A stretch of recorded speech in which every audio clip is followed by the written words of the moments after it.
সকলোকে নমস্কাৰ জনাইছো। নমস্কাৰ। সকলোকে সালাম নমস্কাৰ। হাফিজা জিকিবনে হাৰিব? হাফিজ ৰচিদ চৌধুৰী জিকিবনে হাৰিব? সঁচাকে জিকিবনে? জিকিব। মই উজনি অসমৰ পৰা আহিছো।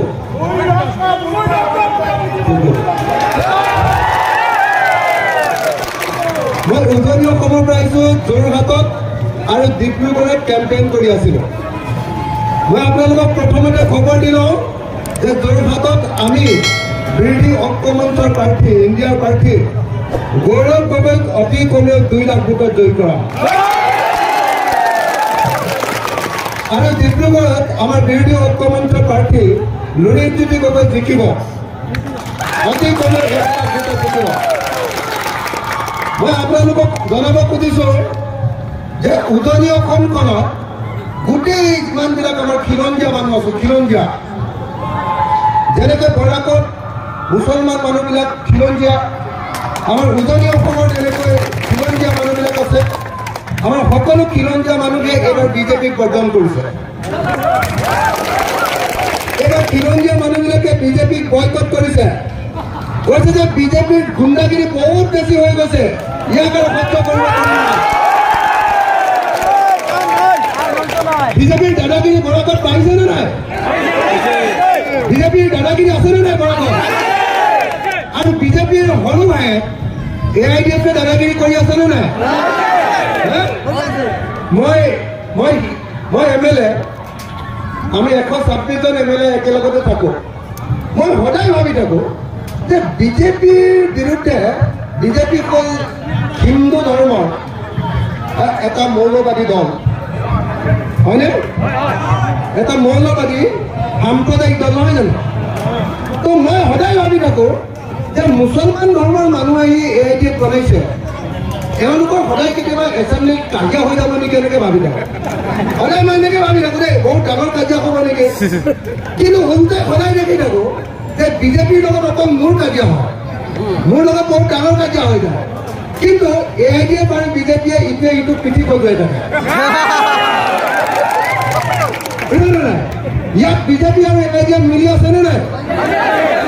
সঁচাকে আছেনে? বিজেপি আৰু AIDFে মিলি কালি আমাৰ জহিৰুদ্দিন লস্কৰ, আমাৰ কেন্দ্ৰীয় কমিটিৰ সাধাৰণ সম্পাদক জহিৰুদ্দিন লস্কৰক জানেনে? কালি জহিৰুদ্দিন লস্কৰক কালি গ্ৰেপ্তাৰ কৰিছে, হয়নে নহয়? আপোনালোকে জহিৰুদ্দিন লস্কৰে কিবা 2 নম্বৰী কৰা জানে নেকি? আপোনালোকে তেওঁ মানুহৰ কাৰণে কাম কৰে নহয় জানো? তেওঁ মানুহৰ কাৰণে কাম কৰে। য'তেই মানুহৰ উচ্ছেদ হৈছে জহিৰুদ্দিন লস্কৰ গৈ জঁপিয়াই পৰেগৈ, য'তেই অন্যায় হৈছে জহিৰুদ্দিন লস্কৰে মাত পাতে।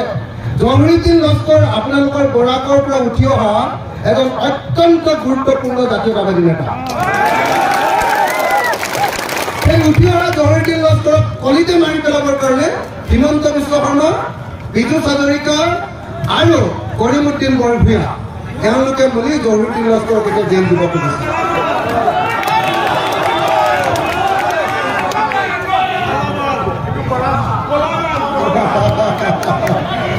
কৈছে কোনোবাই কলামৰ বুলি কৈছে, মই এইবিলাক নকওঁ আৰু।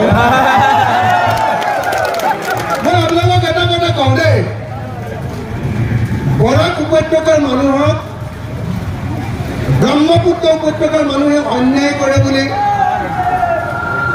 বেছি সন্মান নকৰে বুলি, বৰাক উপত্যকাৰ মানুহক ব্ৰহ্মপুত্ৰ উপত্যকা আৰু দিছপুৰে বেছি গুৰুত্ব নিদিয়ে বুলি বহুত সময়ত মই বৰাক উপত্যকাৰ বহুত মানুহক কোৱা শুনিছো। বহুত মানুহক মই কোৱা শুনিছো যে বৰাক উপত্যকাৰ মানুহক দিছপুৰলৈ গ'লে গুৰুত্ব নিদিয়ে। কিন্তু আপোনালোকে দিছপুৰলৈ যিকেইটা মানুহ পঠিয়াইছে, কৰিমুদ্দিন বৰভূঞা, এবাৰ লগ পালে আপোনালোকে গম পাব যে কৰিমুদ্দিন বৰভূঞাক সন্মান কৰিবলগীয়া মানুহ হয়নে নহয়। একদম সাদা চিনি দালাল হ'ল কৰিমুদ্দিন বৰভূঞা, হয়নে নহয়? এতিয়া কৰিমুদ্দিন বৰভূঞাই কাক উঠাইছে? এবাৰ অজৰউদ্দিন আজমলে এবাৰ MP কাক উঠাইছে? পাৰুল চৌধুৰী, হয়নে নহয়? মোক আপোনালোকে কওকচোন যে পাৰুল চৌধুৰী নামৰ মানুহজনে দিল্লীত গৈ কি ক'ব? মোক পাৰুল চৌধুৰী নামৰ মানুহজনে দিল্লীত গৈ কি ক'ব? কিবা ক'ব পাৰিব?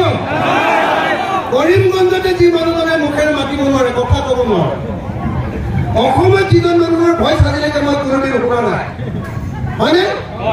সেই পাৰুল চৌধুৰী ইয়াত এআইডিএফে এইকাৰণে কৰিছে যাতে মুছলমানৰ ভোটটো ভাগ হয়, যাতে বিজেপি বিজেপি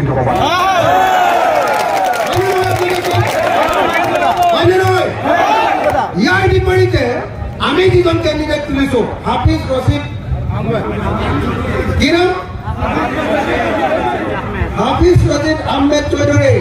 হাফিজ ৰছিদ আহমেদ চৌধুৰী গুৱাহাটী হাইকোৰ্টৰ চিনিয়ৰ এডভোকেট। তেখেতৰ সন্মান এজন জাজৰ, গুৱাহাটী হাইকোৰ্টৰ এজন জাজৰ সন্মান, যেনেকৈ জাজ এজনৰ যিমান সন্মান থাকে এজন জাজৰ নিচিনা তেখেতক অসমৰ মানুহে সন্মান কৰে। হাফিজ ৰছিদ চৌধুৰী হিমন্ত বিশ্ব শৰ্মা, মই যিজনক আটাইতকৈ বেছি বেয়া পাওঁ, এই হিমন্ত বিশ্ব শৰ্মাইও ছাৰ বুলি মাতে। এতিয়া হিমন্ত বিশ্ব শৰ্মাৰ দালাল কৰিমুদ্দিন বৰভূঞা, তেওঁৰ এজেণ্ট পাৰুল চৌধুৰী। এতিয়া পাৰুল চৌধুৰীক আপোনালোকে ইয়াৰ পৰা এমপি জিকাই পঠিয়ালে ভাল হ'ব নে হিমন্ত বিশ্ব শৰ্মাই ছাৰ বুলি মতা হাফিজ ৰছিদ আহমেদ চৌধুৰীক আপোনালোকে এমপি জিকালে ভাল হ'ব? কাক জিকাব কওক? কাক জিকাব আপোনালোকে? যদি সঁচাকে বৰাকৰ সন্মান বচাব খোজে, যদি সঁচাকে বৰাকৰ হৈ গোটেই অসমতে মাত পতাটো বিচাৰে, যদি বৰাকৰ হৈ দিল্লীত মাত পতাটো বিচাৰে, তেতিয়াহ'লে বৰাকৰ হৈ দত্ত পাই থাকিবৰ কাৰণে আপোনালোকে অসমৰ এজন হিন্দু পুৰুষ হাফিজ ৰছিদ চৌধুৰীক জিকাবানে নিজিকায়? হাফিজ ৰছিদ চৌধুৰীক জিকাবানে নিজিকায়? চবে হাত ধৰা নাই, জিকাবানে নাই? হাফিজ ৰছিদ চৌধুৰীক জিকিবানে নাই? সঁচাকে জিকিবানে? জিকিবানে নাই? মই আপোনালোকক অতি স্পষ্টকে ক'ব খুজিছো, মইনুল হক চৌধুৰী তেওঁ আপোনালোকৰ কাৰণে কাগজ কলম কৰে, হয়নে?